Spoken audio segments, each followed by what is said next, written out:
ఈ మధ్యకాలంలో చూస్తా వెరైటీగా నేను చూసి నాకు విచిత్రంగా అనిపించింది. ఎక్కడి నుంచి వచ్చావని అడిగాడు, ఏదో చెప్పింది దెయ్యం.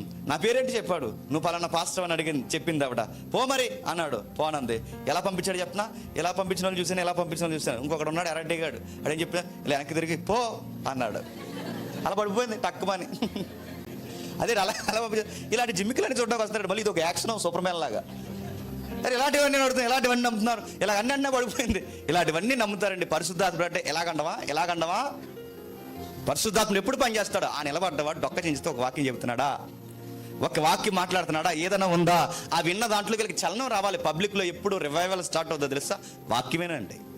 ఇలాంటి మొండోళ్ళను దేవునికి దొరికామంటే గుర్తుపట్టుకోండి తమ్ముళ్ళు కానీ నేను కానీ, ఇలాంటి మొండోళ్ళను దేవునికి దొరికామంటే ఏం చెప్తే దొరికాం? ఇలాగంటే దొరుకుతావా?